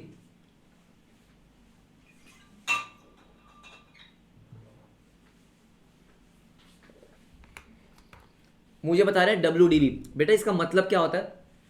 मतलब होता है जब आप स्टार्टिंग साल में ज्यादा डेप्रिसिएशन लगाते हो और बाद में कम लगाते हो, हाँ स्टार्टिंग में ज्यादा लगेगा फिर कम होता है, उसको बोलते हैं एक्सेलरेटेड। और एक्सेलरेटेड डेप्रिसिएशन हमारा कौन सा मेथड होता है? WDV, बिल्कुल सही, वेरी गुड।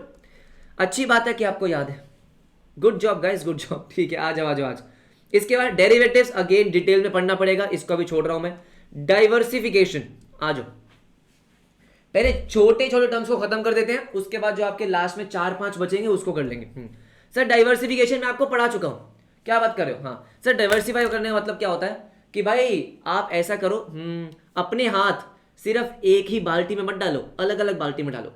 मतलब सर, मतलब ये कि अपने बास्केट में सिर्फ एक ही फ्रूट मत रखो, अलग अलग फ्रूट भी रखो।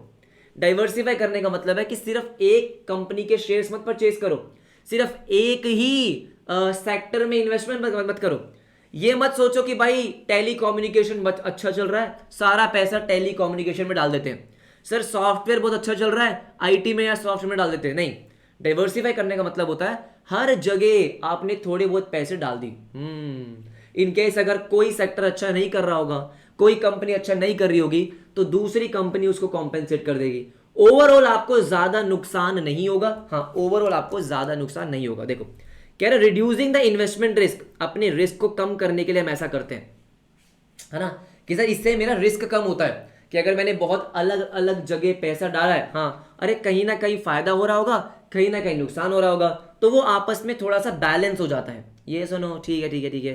कह रहा है reducing the investment risk bye purchasing shares of different companies operating in different sectors, है ना, कि ऐसा नहीं है कि आपने टेलीकम्युनिकेशन की एयरटेल भी परचेज कर लिया, आपने रिलायंस जियो भी परचेज कर लिया।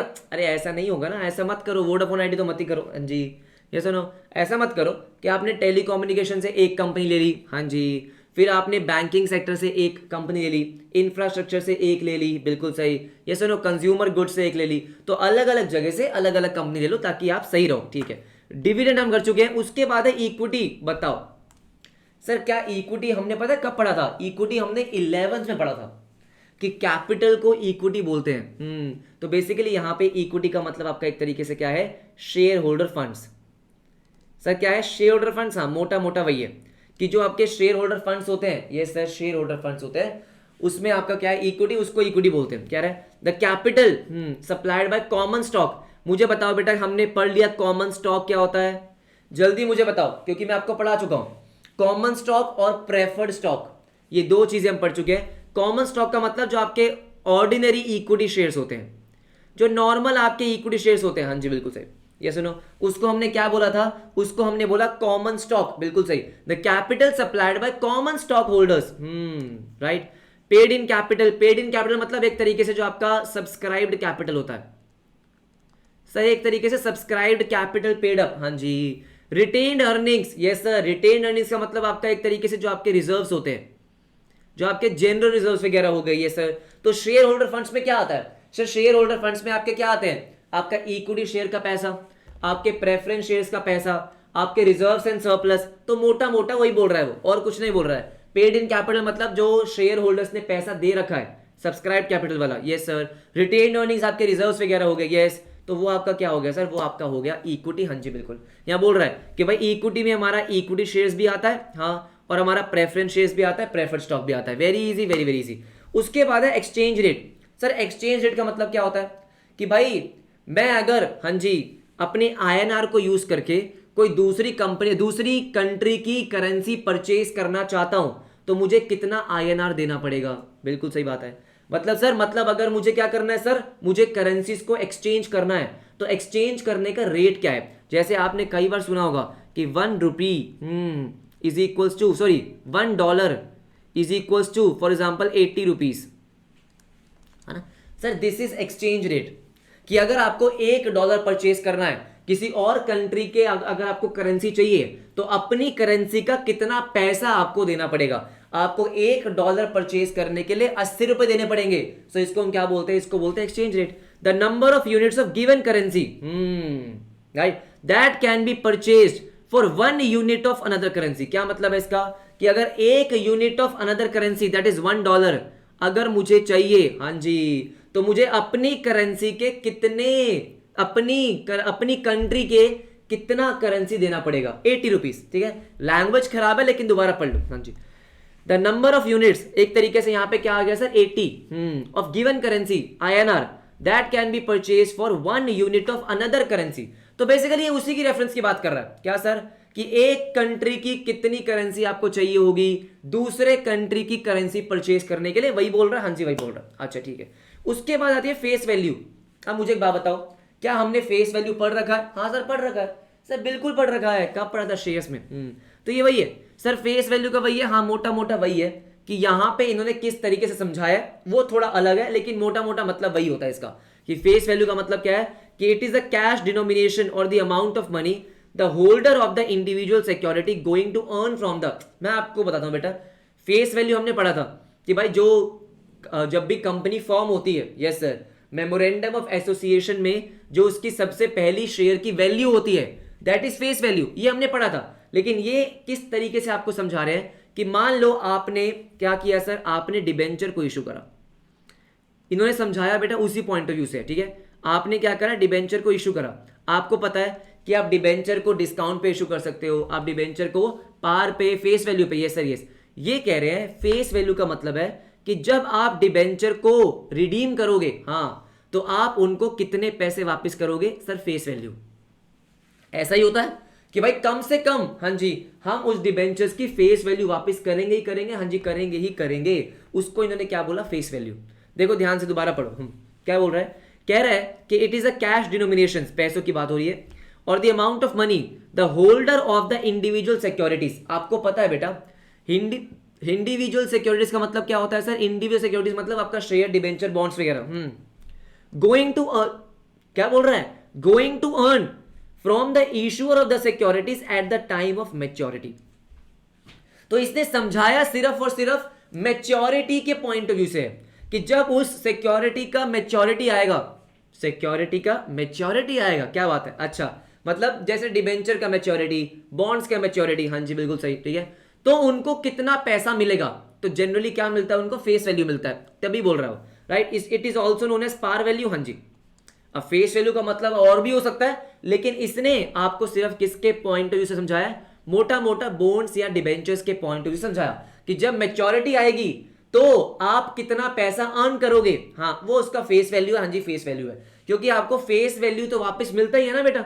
क्या हमने कभी ऐसा पढ़ा है कि आपने डिबेंचर इशू करा हाँ और उसको रिडीम करो डिस्काउंट पे? नहीं सर, हम उसको रिडीम डिस्काउंट पे नहीं करते, कम से कम फेस वैल्यू तो पे करते ही करते हैं। हाँ जी बिल्कुल सही बात है, ठीक है। उसके बाद फाइनेंशियल इंस्ट्रूमेंट, अरे यार अरे क्या बोल रहा है ये, फाइनेंशियल इंस्ट्रूमेंट्स। हाँ जी बेटा सारे के सारे वो कागज के टुकड़े जो पैसों में एक्सचेंज हो सकते हैं sir that is financial instrument. हाँ क्या है देखो, anything that ranges from cash. Cash तो बेटा सबसे बड़ा फाइनेंशियल इंस्ट्रूमेंट है, कागज का टुकड़ा, पैसों का लेन देन। हाँ जी sir negotiable instrument, deed, negotiable instrument, आपका बिल्स ऑफ एक्सचेंज वगैरह सब कुछ हो गया। यस सर यस, तो कोई भी कागज के टुकड़े, आपका बॉन्ड वगैरह हो गया या जो भी हो गया। अच्छा, और for that matter any return, any return, पहली बात तो रिटर्न होना चाहिए, and authenticated evidence that shows the existence of transaction और एग्रीमेंट। जैसे फॉर एग्जांपल सर बड़ी सिंपल चीज है, बड़ी सिंपल, जैसे आपने देखा होगा सर जो घर की प्रॉपर्टी होती है, प्रॉपर्टी का पेपर, क्या वो भी फाइनेंशियल इंस्ट्रूमेंट है? हाँ, अरे उसके अगेंस्ट में पैसे कहीं मिल सकते हैं ना, आप पैसों में उसको एक्सचेंज वगैरह कर सकते हो ना। हाँ जी कर सकते हो सर, बिल्कुल कर सकते हो। आप जैसे फॉर एग्जांपल घर के प्रॉपर्टी के पेपर बैंक के पास रखकर लोन ले सकते हो, it's a financial instrument. Yes और नो? आपका करेंसी नोट, आपका बिल्स ऑफ एक्सचेंज, तो ऐसे बहुत सारे एग्जांपल हो सकते हैं। हाँ जी बहुत सारे एग्जांपल हो सकते हैं। चेक बोल रहे हैं बच्चे, बिल्कुल सही बात है, बिल्कुल सही बात है। फाइनेंशियल इंटरमीडिएरी हमारा हो चुका है, गवर्नमेंट बॉन्ड्स। उसके बाद हेज आता है, लेकिन अभी नहीं करेंगे। होल्डिंग पीरियड, एवरीबॉडी जो थोड़े से कॉम्प्लिकेटेड टर्म्स है ना, हाँ उसको मैं आपको एक ही क्लास में करवा दूंगा, ठीक है। अरे भाई साहब, हाँ जी क्या करे केशव, अब उतार के कर दूं सुनो एवरीबॉडी ध्यान से मेरी बात सुनो। होल्डिंग पीरियड, अरे होल्डिंग पीरियड का मतलब क्या है सर? होल्डिंग पीरियड का मतलब क्या होता है कि आपके पास कोई भी सिक्योरिटी है, हाँ आपके पास कोई भी सिक्योरिटी है, जैसे आपका शेयर्स हो गया, आपका बॉन्ड्स हो गया, आपका डिबेंचर्स हो गया। हाँ जी, आपने कितने टाइम पीरियड के लिए उसको होल्ड करा, दैट इज होल्डिंग पीरियड। ये टर्म बेटा ज्यादातर यूज होता है किसमें? टैक्स में। किसमें यूज होता है सर? टैक्स में यूज होता है। क्यों? क्योंकि फॉर एग्जांपल जब भी आप कोई भी एसेट को बेचते हो, आपका घर हो सकता है, यस सर, आपके शेयर्स हो सकते हैं, आपके डिबेंचर्स हो सकते हैं, कोई भी सिक्योरिटी जब आप बेचते हो, हाँ तो उसके होल्डिंग पीरियड के अकॉर्डिंग आप पे टैक्स लगता है। जैसे 1 साल से कम आपका होल्डिंग पीरियड है तो शॉर्ट टर्म, 1 साल से ज्यादा हो सकता है तो लॉन्ग टर्म, ऐसे अलग अलग आपके क्या होते हैं? होल्डिंग पीरियड होते हैं। तो मतलब वही है कि आपने अपना एसेट कितने टाइम पीरियड के लिए होल्ड करा। The holding period is a time duration during which a capital asset is owned या हेल्ड बाय द इंडिविजुअल और कॉर्पोरेशन। सर कैपिटल एसेट आपको पता ही है, कोई भी एसेट हो, ये सर वो आपका घर हो, आपका शेयर्स हो, आपके डिवेंचर्स हो, कोई भी इंस्ट्रूमेंट हो जिसको आपने बेच दिया, तो भाई कितने टाइम पीरियड के लिए आपने उसको होल्ड करा था, that is called holding period. जैसे मैंने बोला टैक्स में काफी ज्यादा यूज होता है, क्योंकि शॉर्ट टर्म पे अलग टैक्स, लॉन्ग टर्म पे अलग टैक्स, इसलिए वहां पे होल्डिंग पीरियड बहुत ज्यादा इंपॉर्टेंट होता है। लेकिन इन्होंने यहां पे क्या लिखा है? The holding period is taken into consideration while pledging the assets as collateral. अरे बाबा ये क्या बोल रहा है? कह रहा है जब आप अपने एसेट्स प्लेज करते हो एज कोलेटरल, आपने बैंक से लोन लिया, हाँ जी, और आपने अपनी फैक्ट्री को क्या कर दिया, अपनी प्लांट एंड मशीनरी को क्या कर दिया सर? प्लेज कर दिया। अब वहां पे होल्डिंग पीरियड इंपॉर्टेंट है, उसके बहुत सारे रीजन हो सकते हैं। जैसे कि मान लो आपने अपनी प्लांट एंड मशीनरी को प्लेज कर दिया, मतलब एज अ कोलेटरल आपने दिया, तो बैंक क्या बोलेगा? ये बताओ कितने टाइम से होल्ड कर रखा है। बैंक आपसे क्या पूछेगा? बताओ कितने टाइम से होल्ड कर रखा है, होल्डिंग पीरियड कितना हो चुका है। क्यों? क्योंकि बैंक उससे एस्टिमेट करेगा कि अच्छा इस प्लांट एंड मशीनरी की जो लाइफ है वो 10 साल की है, 4 साल तो इसको ऑलरेडी हो चुके हैं, बचे कितने? 6 साल, तो उसके अकॉर्डिंग उसकी वैल्यू कैलकुलेट होती है। ये सुनो, आप बात समझ रहे हो? सर होल्डिंग पीरियड बहुत जगह यूज होता है, लेकिन इन्होंने यहां पे जो यूज आपको दिया है वो किसका दिया है? कोलेटरल का। हाँ जी कोलेटरल का, that is holding period. Meaning आपको समझ में आ गया। इनकम स्टॉक में आपको पहले ही पढ़ा चुका हूं कि 2 टाइप के स्टॉक होते हैं, डिफेंसिव स्टॉक, इनकम स्टॉक, ठीक है। इंडेक्स पढ़ेंगे बाद में। जो कुछ कुछ चीजें हैं जैसे आपका डेरिवेटिव्स, आपका कॉल ऑप्शन हम पढ़ेंगे, पुट ऑप्शन, ये सर यस, उसके बाद हेज, इंडेक्स, ये सारे कॉम्प्लिकेटेड टर्म्स मैं आपको एक ही क्लास में करवा दूंगा, ठीक है। आ जाओ।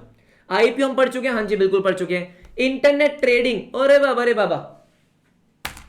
सर इंटरनेट ट्रेडिंग क्या होता है बेटा? आपने मूवीज देखी होंगी, अगर आपने कुछ मूवीज पहले देखी हो तो क्या होता था मूवीज में, क्या होता था कि बहुत सारे लोग, हाँ जी, अगर आपने फॉर एग्जांपल देखी हो द पर्स्यू ऑफ हैप्पीनेस या वॉल्फ, चल वो तो आपने नहीं देखी होगी, बहुत सारी आपने सर बहुत सारी मूवीज देखी होगी जहां पे क्या हो रहा है, जहां पे ब्रोकर फोन कर रहा है किसको, इन्वेस्टर को, कि इस कंपनी का शेयर परचेज कर लो, इस कंपनी का शेयर परचेज कर लो, इसका मार्केट ऊपर, हाँ या ना, जहां पे सर इन्वेस्टर और ब्रोकर के बीच में टेलीफोनिक कॉन्वर्जेशन हो रहा है। सर वो दोनों आपस में बात कर रहे हैं, हाँ जी, वो था बेटा पुराना जमाना। हाँ सर क्या था? पुराना जमाना। हाँ आज के टाइम पे ऐसा नहीं होता है। आज के टाइम पे क्या हो रहा है? इंटरनेट ट्रेडिंग हो रही है। यहां पे क्या है? इंटरनेट ट्रेडिंग, कि बस आपने क्या किया, आपने लॉगिन किया अपने ब्रोकर के थ्रू, आपने क्या किया सर, अपने ब्रोकर के थ्रू आपने शेयर्स को परचेज सेल कर लिया। आपको किसी से इंडिविजुअली बात करने की रिक्वायरमेंट नहीं होती है, नहीं होती है। तो कह रहे हैं internet trading is a platform with internet as a medium. वाह sir, with internet as a medium. Okay okay okay, देखो क्या बोल रहा है, कह रहे internet trading execution takes place through order routing system which will route the orders to exchange trading system. Basically मतलब क्या है? मतलब ये है कि देखो आज आप मान लो कोई भी ब्रोकर पे अकाउंट ओपन करते हो, जीरोधा पे आपने ओपन किया, आपने ऑर्डर प्लेस किया, हाँ जी, जब आप ऑर्डर प्लेस करोगे तो बेटा उसका राउटिंग सिस्टम जो है वो इस तरीके से है कि ऑर्डर आपने प्लेस करा, वो आपके ट्रेडिंग सिस्टम, एक्सचेंज का जो ट्रेडिंग सिस्टम होता है वहां पे आपका ऑर्डर प्लेस हो जाएगा। हाँ जी हो जाएगा, ऑब्वियस सी बात है, तभी तो आपका ऑर्डर प्लेस हो पाएगा जब उनके पास आपका डेटा ट्रांसफर होगा। ठीक है, the traders sitting in any part of the world, आप बेटा कहीं पे भी, आप बीच पे बैठ के कर सकते हो। अच्छा sir, any part of the world can be able to trade using their broker internet trading system. जो भी आपका देखो ब्रोकर तो बीच में आएगा ही, हाँ जी, तो अब ब्रोकर का क्या हो चुका है सर? इंटरनेट ट्रेडिंग सिस्टम हो चुका है। जेरोधा का, अब स्टॉक्स का, हाँ जी बिल्कुल सही। The SEBI approved internet trading system in January 2000। यहां पूरे पैराग्राफ में सिर्फ सबसे इंपॉर्टेंट चीज क्या है? सबसे इंपॉर्टेंट चीज यही है, बाकी कुछ भी नहीं है। बाकी तो सिंपल है कि इंटरनेट का यूज करके ट्रेडिंग कर रहे हो, that is trading system, internet trading. लेकिन इंपॉर्टेंट क्या है कि सेबी ने इंटरनेट ट्रेडिंग कब अप्रूव की थी सर? जनवरी 2000। यही आपको याद रखना है, बाकी तो बेकार है। ठीक है, इसके बाद अब लिमिट ऑर्डर हो चुका है सर, हमारा लिमिट ऑर्डर हो चुका है। हाँ सर, हाँ हमारा लिमिट ऑर्डर हो चुका है, बहुत ही बढ़िया सर। लिक्विडेशन हमको पता है, लिक्विडेशन सर क्या बात कर रहे हो, हमने डिसोल्यूशन पढ़ा है। अरे पढ़ा है क्या? हाँ वैसा लिक्विडेशन होता है, हाँ लेकिन थोड़ा अलग होता है। आपने जो पढ़ा है बेटा उसमें आपने कुछ भी नहीं पढ़ा था। लिक्विडेशन का मतलब क्या होता है? लिक्विडेशन का मतलब होता है कि जब आपका बिजनेस बंद हो रहा है, बिजनेस बंद हो रहा है तो वहां पे क्या होगा सर? वहां पे आप अपने एसेट्स को सेल करते हो। लेकिन यहां पे क्या लिखा? When the assets of a division are sold off piecemeal. Sir piecemeal का मतलब क्या होता है? पीस मील का मतलब होता है बेटा, आपने क्या देखा था? एसेट को बेचा, पैसा आया, लायबिलिटी को पे कर दिया। इतना आसान नहीं होता है सर, एसेट्स पार्ट में बिकते हैं। जो बड़ी बड़ी आपकी कंपनीज है, बड़ी बड़ी फैक्ट्रीज है, हाँ जी, एक एक दिन में आपके एसेट ऐसे सेल नहीं हो जाते हैं सर। जैसे मान लो कंपनी है, हाँ उसके लैपटॉप्स हैं, अब लैपटॉप्स को बेचना सर वो भी एक अलग कहानी होती है। पहले लैपटॉप को बेचने में महीने लग जाते हैं। क्या बात कर रहे हो? यस, उनके जो वर्क स्टेशन होते हैं, टेबल्स, फर्नीचर, पंखे, लाइट, हाँ जी, ये सब बेचते हैं अलग अलग सर, पार्ट्स में बिकते हैं वो पीस मील। हाँ ये आप पढ़ोगे सर, इंटरमीडिएट में था शायद, लेकिन अब फाउंडेशन में आ चुका है सर। पीस मील, पीस मील का मतलब क्या होता है कि जब आप पार्ट्स में बेच रहे होते हो उसकी अकाउंटिंग आप किस तरीके से करते हैं। ये सुनो, आपने क्या पढ़ा था? एक साथ आपने बेच दिया, पैसे आ गए और आपने लाइबिलिटी को पे कर दिया। ऐसा प्रैक्टिकल वर्ड में होता नहीं है। हाँ जी बिल्कुल सही बात है। ये सुनो, ऐसा एकदम से नहीं होता है, राइट, कि आपने पूरा का पूरा बिजनेस एकदम से सेल कर दिया, कुछ भी कर दिया। तो एक एक करके आपका सामान बिकता है, पैसा आता है और उसके अकॉर्डिंग आपकी लायबिलिटी भी अलग अलग तरीके से पे होती है। तो वो अलग प्रोसीजर होता है, लेकिन हाँ मतलब वही है सर। लिक्विडेशन का मतलब वही है कि एसेट को बेचना, राइट, और अपनी लायबिलिटीज को पे करना। हाँ जी बिल्कुल सही। लिस्टेड स्टॉक हमारा हो चुका है, मार्केट कैप हमारा हो चुका है। फिर है बेटा आपका मनी मार्केट। मुझे बताओ जरा, मनी मार्केट पढ़ा आपने? अरे बताओ ना। अरे मनी मार्केट तो आपने आई गेस 11th या 12th की बिजनेस स्टडीज में पढ़ा होगा। पढ़ा है क्या? हाँ देखो यहां पे सबसे पहली चीज क्या लिखी है, that it is a component of financial market. Sir financial market जो हमारी है, हाँ जी, उसका छोटा सा पार्ट है ये। जरा मुझे समझा दो, जो बच्चे बोल रहे हैं पढ़ा है, जरा बताओ बेटा मनी मार्केट क्या होता है? बताना बताना क्या होता है मनी मार्केट? शॉर्ट टर्म के लिए होता है, बिल्कुल सही सर। बेसिकली आपके कुछ ऐसे इंस्ट्रूमेंट्स होते हैं, हाँ जी, जिनकी मेच्योरिटी 1 साल से कम की होती है, उनमें जो बाइंग और सेलिंग होती है उसको हम क्या बोलते हैं सर? Money market. हाँ जी, मनी मार्केट। जो आपने पढ़ा है वो बिल्कुल सही पढ़ा है। Right everybody. So money market is the component of financial markets, assets involve in short term borrowing, जहां पे आप पैसे लेंड कर सकते हो, बाय कर सकते हो, सेल कर सकते हो, और मेच्योरिटी क्या होती है? 1 साल या 1 साल से कम की होती है। लॉन्ग टर्म के लिए नहीं होता, नहीं सर, लॉन्ग टर्म के लिए नहीं होता है। बात समझ में आ गई? उसको सिंपल मनी मार्केट बोल देते हैं, ठीक है। उसके बाद आते हैं लास्ट टर्म, पक्का पक्का पक्का, फिर छुट्टी कर दूंगा मैं। सर म्यूचुअल फंड्स क्या होते हैं? क्या होते हैं म्यूचुअल फंड्स? अच्छा, आपने सुना तो होगा कई बार, है ना एवरीबडी? काफी बार आपने सुना होगा सर म्यूचुअल फंड्स क्या होते हैं। आ जाओ आ जाओ आ जाओ, एक बार डिस्कस कर लेते हैं कि म्यूचुअल फंड्स क्या होते हैं। Mutual funds are subject to market risk. Mutual fund सही है, हाँ। क्या होता है म्यूचुअल फंड्स? कोई मुझे समझा सकता है क्या कि म्यूचुअल फंड्स होते क्या है? जिधर आपके सारे पैसे हैं, वाह। तो देखो बात ऐसी है कि म्यूचुअल फंड्स का मतलब क्या होता है और ये आया क्यों था। देखो ध्यान से, जैसे हमने देखा कि एमआरएफ का शेयर 1 लाख रुपए से ऊपर का है। सर कितने का? 1 लाख रुपए का, हाँ। अब बात ये है सर कि आपको पैसा इन्वेस्ट करना है, आपको पैसा इन्वेस्ट करना है, हाँ, लेकिन आपके पास है सिर्फ और सिर्फ 10,000 रुपीज। अरे सर क्या है? 10,000 रुपीज। अरे 10,000 रुपए कैसे इन्वेस्ट करूंगा म्यूचुअल फंड में? अपनी औकात के बाहर है। ये सुनो सर, ये 10,000 रुपए मैं एमआरएफ के शेयर्स में कैसे इन्वेस्ट करूंगा? क्या मैं कर सकता हूं क्या? सर मैं नहीं कर सकता हूं। तो बेसिकली क्या हुआ सर? एक फंड बनाया गया। क्या बनाया गया? एक फंड बनाया गया। अच्छा, इस फंड में क्या हुआ सर? इस फंड में मनी का पूल आया। मतलब सर मेरे पास 10,000 है सर, मेरे जैसे बहुत सारे और लोग होंगे जिनके पास 5,000 रुपये होंगे, लेकिन उनको पैसे इन्वेस्ट करने हैं। 2,000 को इन्वेस्ट करना है। कहाँ इन्वेस्ट करें? सारे शेयर्स बड़े महंगे महंगे हैं, सस्ते शेयर्स हैं नहीं, और सस्ते शेयर्स में मुझे इन्वेस्ट नहीं करना। सर किसी के पास 5,000 10,000 ये सही है। तो क्या हुआ? जितने भी ये सारे लोग हैं वो सारा पैसा अपना पूल करते हैं। ओ, सारा का सारा पैसा क्या करते हैं? सारा पैसा इकट्ठा करते हैं। हाँ जी, सारा का सारा पैसा इकट्ठा कर देते हैं। तो यहां पे अब क्या हो गया सर? एक पूल बन गया, मतलब एक प्रॉपर, एक बहुत सारा पैसा इकट्ठा हो गया। हाँ, बहुत सारे पैसे इकट्ठा हो गया। Yes sir, yes. और फिर क्या होगा बेटा? यहां पे कुछ एक्सपर्ट्स होंगे।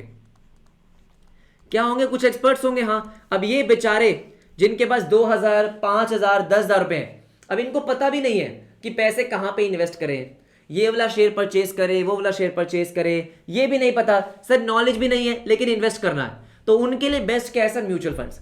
कि भाई उन्होंने क्या किया? उन्होंने अपना पैसा किसी दूसरे बंदे को दे दिया, एक फंड मैनेजर को दे दिया, कि वो आपका पैसा क्या कर रहा है? वो आपका पैसा आगे शेयर्स में इन्वेस्ट कर रहा है। वो आपका पैसा आगे शेयर्स पे इन्वेस्ट कर रहा है। हाँ जी, बिल्कुल सही। ये सुनो, तो इसको हम क्या बोलते हैं? Mutual fund. क्या बोल देते हैं? Mutual fund. हाँ, आप अपना पैसा एक बार ही डाल सकते हो, हर महीने डाल सकते हो, जिसको आपने सुना होगा systematic investment plan, SIP। Yes sir, no? एक बार ही लमसम में पैसा इन्वेस्ट कर दिया, हर महीने, रेगुलरली, क्वार्टरली, जैसा आप चाहो आप क्या कर सकते हो? म्यूचुअल फंड्स में पैसा इन्वेस्ट कर सकते हो। आपके बिहाफ पे जो फंड मैनेजर्स होते हैं, हाँ, वो आगे शेयर्स में इन्वेस्ट करेंगे। सर ये फ्री में नहीं करते हैं, ऑब्वियस सी बात है बेटा, ये फ्री में तो क्यों ही करेंगे? ये आपसे कुछ कमीशन चार्ज करते हैं। हाँ जी, बिल्कुल चार्ज करते हैं, ऐसे नहीं कि चार्ज नहीं करते हैं। राइट एवरीबडी, आ जाओ आ जाओ आ जाओ। देखो, लेकिन ये बेस्ट होता है। क्यों बेस्ट होता है? क्योंकि इसमें आपको ज्यादा ना तो नॉलेज की रिक्वायरमेंट है। मान लो आपको नॉलेज नहीं है ज्यादा, हाँ जी, आपके पास बहुत ज्यादा पैसे भी नहीं है, हाँ जी, राइट, तो आप क्या करते हो? आप धीरे धीरे ये सब धीरे धीरे पैसे आप अपने इन्वेस्ट करते हो। आप मानोगे नहीं बेटा, मैंने म्यूचुअल फंड्स में पता है इन्वेस्टमेंट कब स्टार्ट करी थी?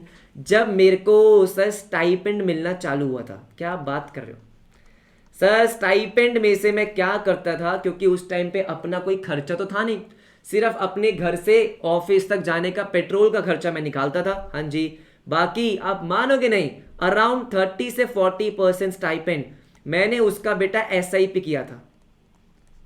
SIP, हाँ, अभी तक वो SIP चल रही है सर, अभी तक चल रही है, अभी तक वो चल रही है।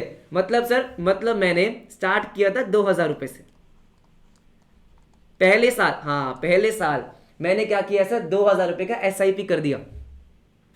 थोड़े बहुत देखे कि भाई कौन कौन से फंड्स हैं, पास्ट का रिटर्न देखा और म्यूचुअल फंड में डाल दिए।